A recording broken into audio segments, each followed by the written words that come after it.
You're here at the Sustainable Tourism Conference.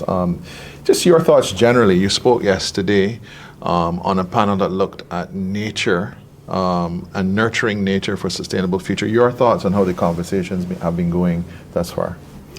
I think the conversations are essential ones, and I think this is really not an audience that we as the United Nations Environment Program, and particularly the Secretariat which I represent, which is based in Jamaica, it's about how do we sustainably use, conserve, and protect the natural resources that our tourism product is dependent on. And our focus work is really around the Caribbean Sea.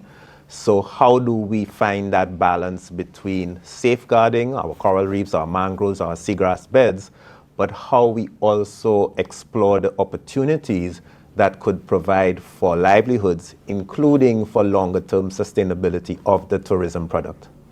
From a UNEP perspective, tell us about some of the work that you are doing, making success strides in, and what are some of the challenges and opportunities going into the future?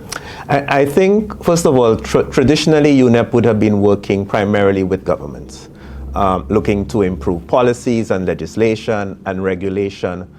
But I think more recently, the recognition that we have to embrace a much wider framework in terms of working directly with non-governmental organizations, community groups, but also with the private sector. So some of the activities that we've done, as I said, traditionally trying to work with governments to provide training, capacity building, improving legislation, for example, on pollution. We need to do better with the control of both solid and liquid waste. We've been working with governments in terms of what sort of systems do you need to put in place for your marine protected areas, which are often associated with the tourism product. But many of our constituents have asked now we need to see implementation on the ground. So UNEP more recently now is working directly, for example, to restore mangroves in areas that have been degraded, to put in place measures that would reduce the impacts of pollution, including consideration of nature-based solutions.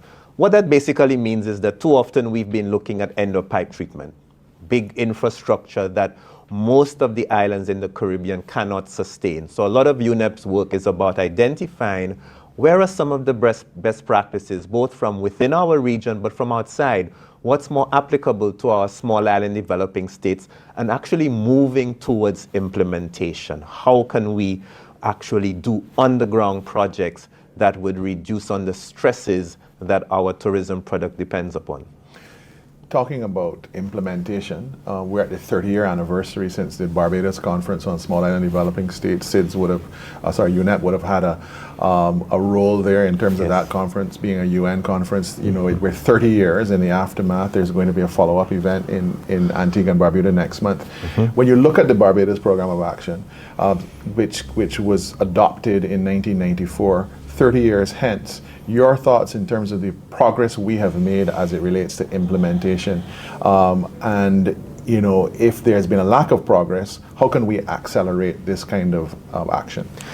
I wish I could say it was a success story, but you are quite correct. We have had challenges, and it almost feels at times like we're running on a treadmill.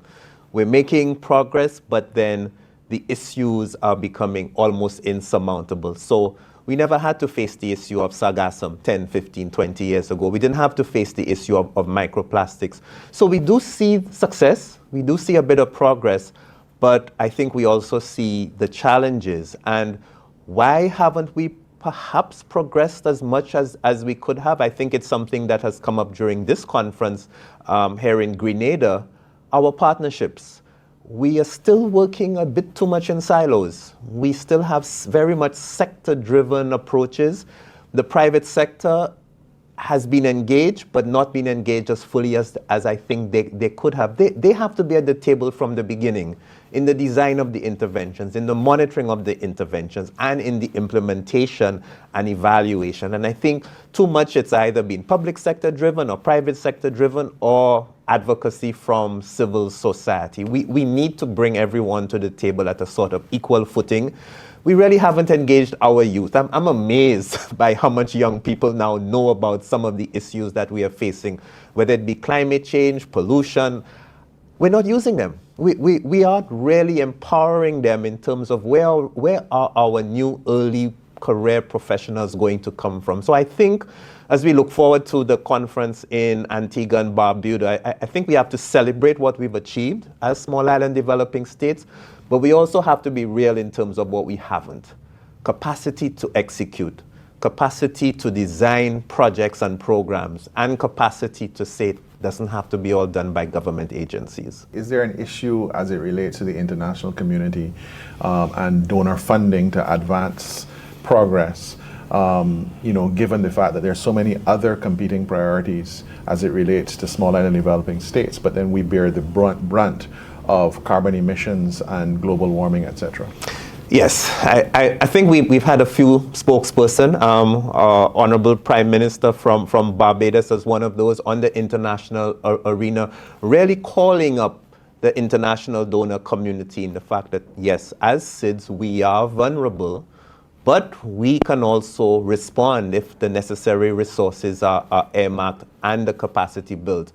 I think as small island developing states, we also have a responsibility. It was something that received a lot of applause here in that we have to ensure that our national, individual strategies, development plans, and even our regional ones are prepared so that when we go to the donor community, we have clarity on what we want to achieve, why we want to achieve it, and where best the resources should be targeted. The donor community itself has to collaborate. I mean, we try to have a few donor forums so that there's coherence and consistency in the use of funds. Frankly, there's still a bit of overlap and duplication. We hear of one project not building on another one, but repeating the same thing. But that's as much a challenge to the donors as it is a challenge to the countries themselves. Let's be better coordinated and let's go forward with a clarity on what do we need and why do we need it.